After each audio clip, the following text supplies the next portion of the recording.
Hi, I'm Marie. Mom and wife full-time, that's me. Paul, that's my husband, works a trading gig, and let's just say he's married to his job just as much as he is to me. Used to scribble down thoughts on books, reading between and beyond the lines, but these days I'm more about reading bedtime stories to our boy, Jack. Life threw some curveballs early on, lost my parents when I still needed them. That was rough. Then along came Paul, with a family in tow. His folks were the real deal, good people, you know. Took me in, no questions. Made me feel like I finally belonged somewhere again. Been with Paul for years now, since those college days when love seemed to be enough to fill any void. We settled into a rhythm, he at work and me taking care of everything else. But man, did that rhythm skip and stumble when Jack came into the picture. Paul changed, or maybe this was always him, just waiting for a reason to surface. He'd come home on a Friday night with a few too many drinks in him, loose-lipped and surly. "You gotta start shedding that weight, Marie," he'd snipe after slipping off his tie. "You barely fit in those jeans anymore." I'd be lying if I said it didn't hurt, but I told myself to brush it off, toughen up, maybe he'd cool down by morning. But mornings just brought hangovers and silence until the next round. The house became this place where I tiptoed, trying not to set Paul off. Jack, little trooper, he could feel it too, sticking close, watching his old man with wide, careful eyes. One particularly rough Friday, Paul came home and made a beeline for the fridge, crack open a cold one. I was on the floor with Jack, blocks scattered around. "Another day in paradise, huh?" Paul sneered, leaning against the counter. I forced a smile. Just the usual, you know, chasing after this little tornado. I ruffled Jack's hair, but my heart wasn't in it. Paul tossed his head back, downing half the bottle. "Maybe put some of that energy into a workout routine, eh?" I bit my tongue, counting to 10 in my head. "I'll look into it," was all I managed, shuffling Jack into his pile of toys, anything to escape the cutting edge in Paul's tone. But the weight wasn't just on my hips, it was on my chest, heavy, making it hard to breathe. I didn't know who I was in Paul's eyes anymore. I had finally shaken off those last stubborn pounds. It felt good, kind of. But Paul, well, he had a talent for finding flaws. My sweats and baggy tees were the new target. "Jesus, Marie, you dress like you're living at the gym. When was the last time you dressed up? Remember how you used to look?" There he was, leaning on the doorframe with that look that said everything his words didn't. I glanced down at my stretched-out mom life tee and yoga pants. "This is just practical, Paul. You want me all dolled up to do laundry and wrangle our son?" One corner of his mouth curled up like he had just made a successful trade. "I dunno, how about looking good for your husband? That used to matter." I sighed, rolling my eyes. "Well, unless my husband starts taking meetings at the playground or the grocery store, I think I'll stick with practical." He shook his head, chuckling without humor. "You used to care, Marie." His voice trailed off as he wandered back toward the living room, his disapproval hanging in the air like a bad smell. Then there was Jack, our boy, trying to navigate the shaky terrain between us.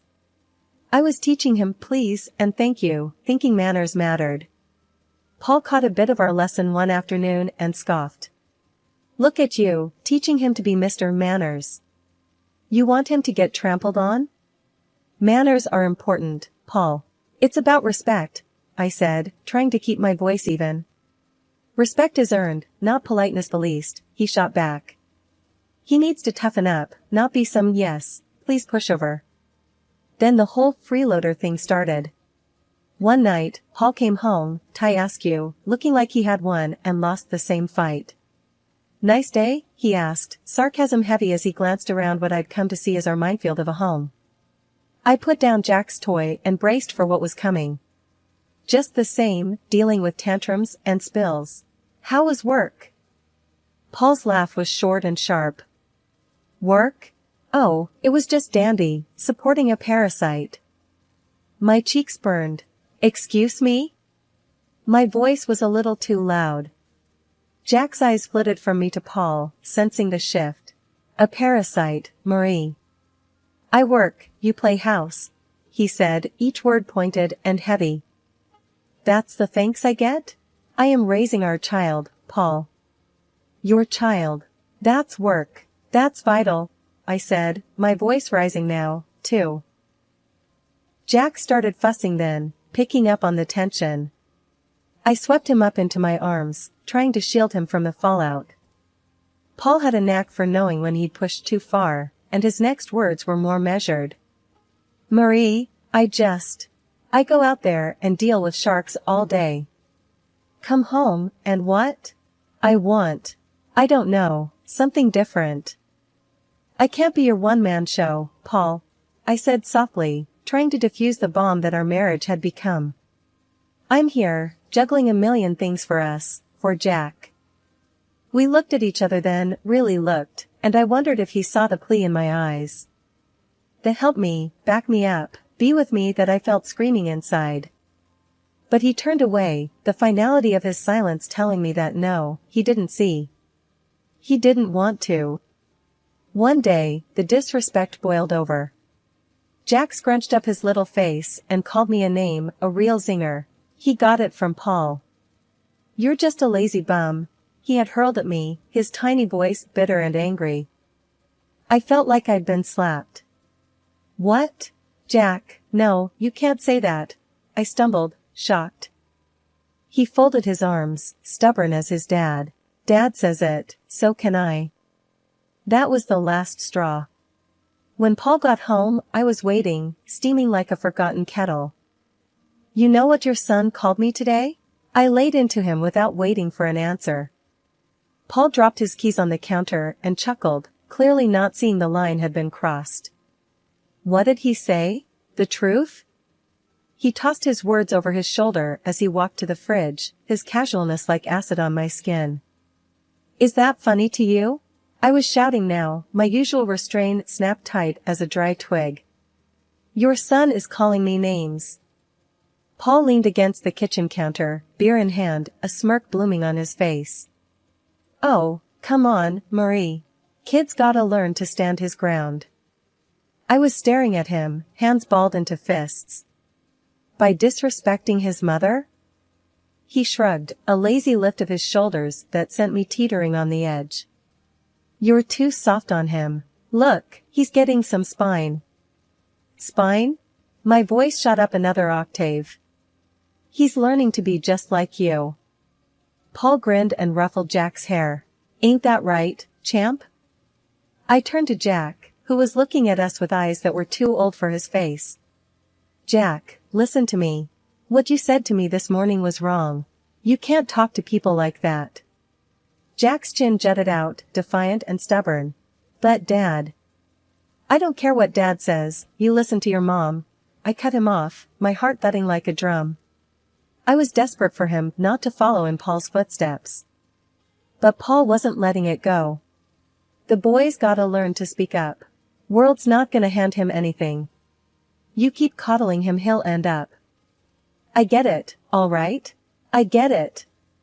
I cut him off, feeling the weight of his words like a physical thing on my chest. But there's a line. You don't get it, do you? Paul threw up his hands, that ugly smirk still there. Whatever, Marie. You make mountains out of molehills. I turned from him, that burning in my chest now a churning mess. This is not how I want our son to grow up. This disrespect ends now, it ends here. Paul just took a swig of his beer, and I knew, right then, my words were just bouncing off him. I looked at Jack, really looked at him. You apologize to me, now, I said, the power in my voice surprising even me. Jack's eyes darted between me and Paul, but he knew that tone. Sorry, Mom. The word was small, almost lost in the kitchen, but it was there, and it was a start. I moved closer to Jack, knelt down so I was eye level with him. Thank you. We treat each other with respect in this house, you got it? Paul snorted behind me, but I ignored him. Jack nodded, a hint of my boy peeking through that new sullen shadow he wore. It was a crack in the wall Paul was building around him, a crack, but also a starting point. I stood up, squared my shoulders. We're going to fix this, Jack. No more name-calling, no more disrespect. We're better than that. I took Jack's hand, and we left the room, leaving Paul and his smugness behind us. I stood there on the sidewalk, my phone shaking in my hand. It was one of those moments where your gut ties up in knots. There, across the street, Paul was laughing it up with some woman. Blonde, curvy, and looking at my husband like he was the last piece of chocolate in the box. My thumb pressed record before I even decided to. The walk home felt a million miles long. A part of me hoped it was a misunderstanding. But deep down, I knew. Back in our kitchen, I threw my keys on the counter. Paul was sitting there with a beer, like he always did, but today the sight of him made me sick. Without a word, I tossed my phone on the table in front of him, the video playing. Care to explain? Paul looked at the screen, his eyes going hard when he saw what was on it.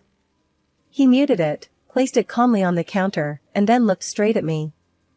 Yeah, she's beautiful, he said, his voice dripping venom. You used to be like that. I felt the slap of his words, my cheeks flaming with anger, my body tense. So, that's it, huh? You parade around town with some woman while I'm at home? Paul stood up, his chair scraping back against the tile. He was too close now, his voice low and mean. What, you stalking me now, Marie? Can't handle the fact that maybe there's more out there than what's inside these walls? I was reeling, feeling the pieces click together. Cut the crap, Paul. You're cheating. He didn't even flinch. You wanna know why, he said, his chest puffing up. Because around her, I'm somebody. Not just the guy who pays the bills or the bad guy 'cause he ain't Mr. Rogers. So that's it? I edged back, feeling the counter dig into my hips. Your family's not enough for you? Paul snorted and grabbed his beer again. It stopped being enough a long time ago. Maybe if you'd have kept up with yourself, I wouldn't have to look elsewhere. The bile rattled in my throat. I'm not the one who promised till death do us part. His laugh was short and punched the air. Those are just words, Marie. They stopped meaning anything to you a long time ago. I should have been crying, but the tears wouldn't come. I was just empty and angry. I gave you everything, Paul. I gave you a son, I made a home for us. And this is how you repay me? He took a long drink, then leaned back against the counter. You gave me a home? Looks like a prison to me. Same old, every damn day. You think that's a life? We made vows, Paul. I shouted, my voice cracking. Yeah, and you broke them every day with your sweatpants and constant nagging. His face twisted into something ugly, something monstrous. That was the last thing he said before I walked out, my heart numb, anger seeping into every corner of my being. I was on edge the whole ride over to Paul's folks' place. It was gonna be nasty, but I had to lay it out for them. They needed to know who their son really was. His mom answered the door, with a happy smile. Marie, what brings you here at this hour? I just barreled past her. I gotta show you both something.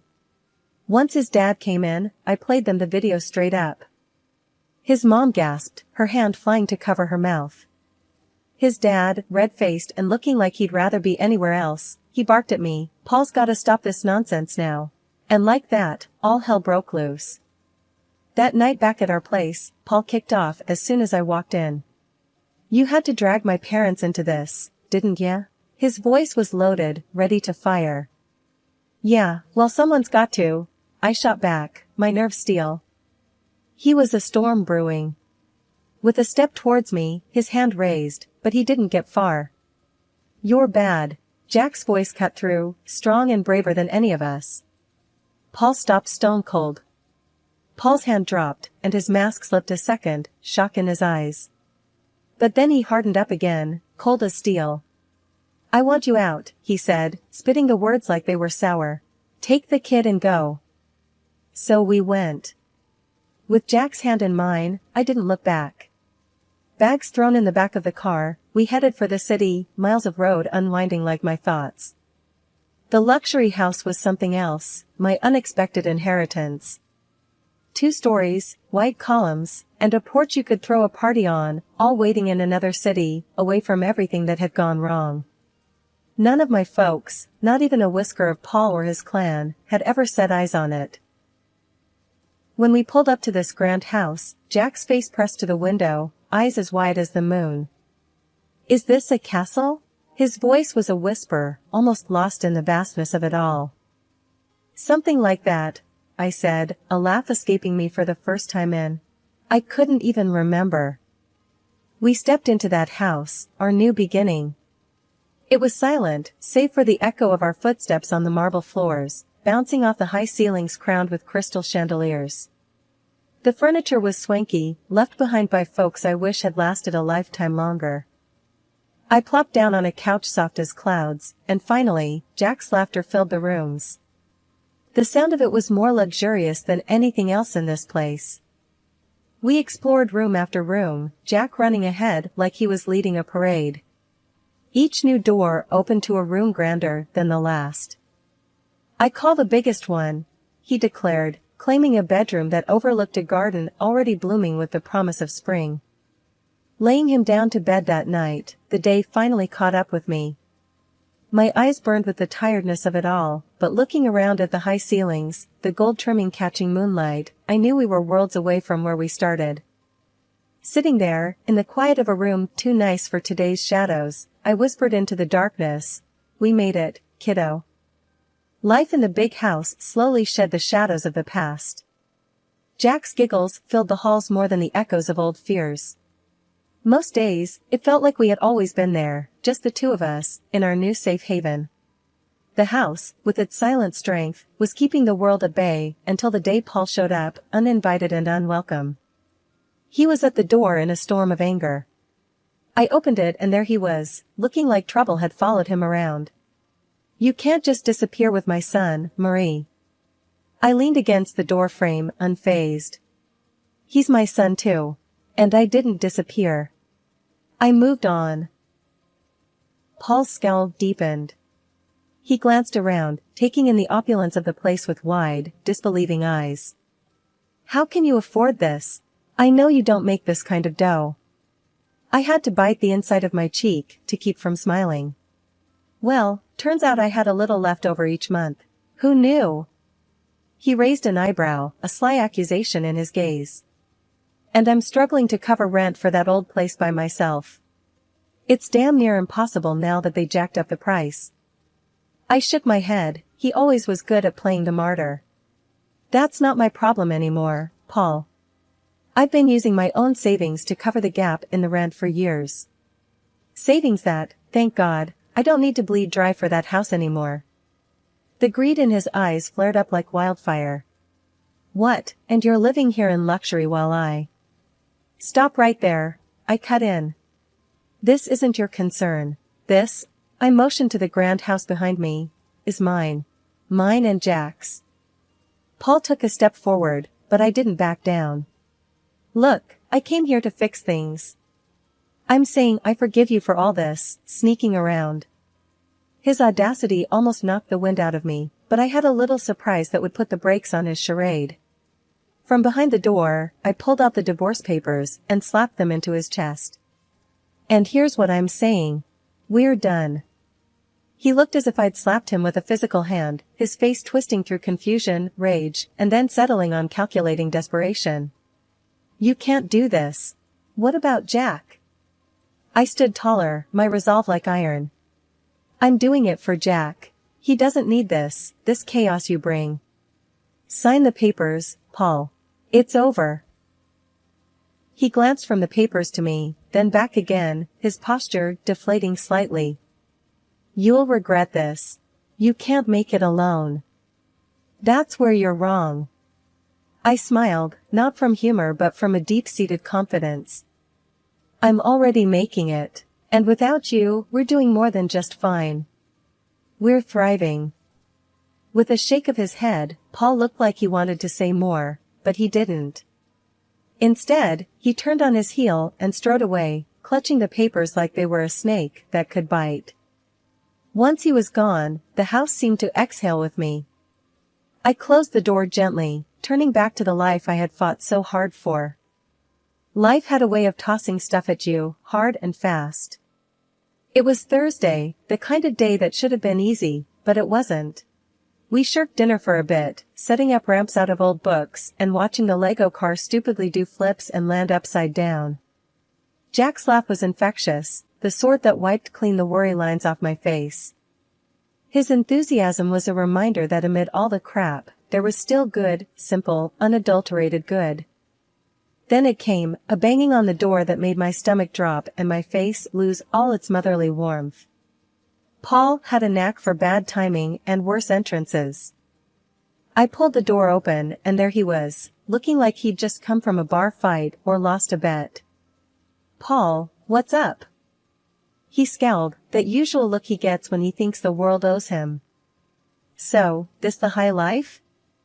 You playing house with my Jack while I'm scraping pennies just to get by?" Jack peeked from behind me, a knight in Lego armor. "Hey, screw off, Paul. Don't talk to my mom like that." Paul's face turned a nice shade of tomato. "The hell? You let him talk like that?"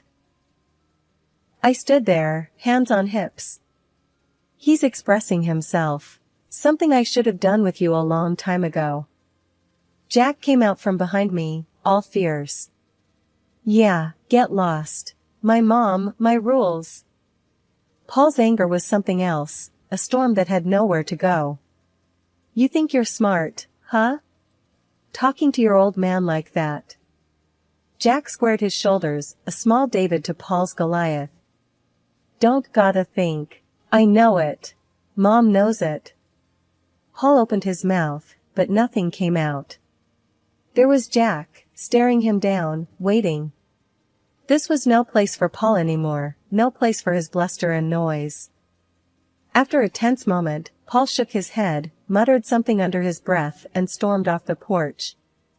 Jack turned to me with this look, the kind of look that said, "We got this." I nodded, all the agreement he needed. We went back to boiling pasta and racing Lego cars. That's how we do it, simple, nothing fancy. We just keep on. I was gabbing on the phone with Miss Dottie, Paul's mom, who was more my family than is now. "Honey, you just holler if there's anything you need, 'kay?" Her voice was always a warm blanket over the line. "We're all good, Miss Dottie. Really, couldn't be better," I assured her, twisting the cord around my finger. She hummed a pleased note. "Just makes my heart full to hear that. Keep on keeping on, you hear?" Frank, her husband, yelled from somewhere behind her. "Tell her that any time she wants to send over some of that lemon meringue, we won't complain." A genuine laugh burst out of me. "Expect a pie on your doorstep soon, Frank." Exchanging a few more pleasantries, we hung up. I shook my head. If someone had told me last year I'd be mining gold from the wreckage of my married life, I would have laughed in their face. Jack pulled on my sleeve, waving his drawing like a five-star general. "Look, Mom. This is our house." I looked down. His scribbles had heart. A big square house and two stick figures, a little one and a tall one, with sloppy grins and a lopsided sun shining down. The swing I'd put up for him stood out in green and brown strokes. "That's us, right?" A dumb question, really, but it made him nod with pride. "And I'm gonna sell my art, make us rich." There was serious conviction behind his toothy smile. "If you do, you're buying me that fancy coffee I've been eyeing?" I nudged him with a wink. He nodded, his expression all business. "Only the best for my mom." And just like that, the knot in my chest loosened a bit more. Sundays were like that, full of little miracles. The thing was, life had done a real number on us, but it was looking up. Paul got slammed by the door he let hit him on his way out. The fancy house he rented to impress his mistress? Turned out to be a couple of sizes too big for his wallet. Now he was cooped up in a tiny apartment, the kind of place his pride wouldn't have let him consider a year ago. And the mistress? She hightailed it the minute his pockets turned up empty and his promises hollow. But that was a tale for some other time. Right now was about Jack and me, and the park we were marching to, hand in hand. We stepped out, and the door clicked shut, a soft full stop to one chapter before immediately kicking off the next. Jack tugged me towards the park, his excitement bubbling over. I didn't glance back at our home, no need. Ahead was everything that mattered, me and my boy, parts of a world that kept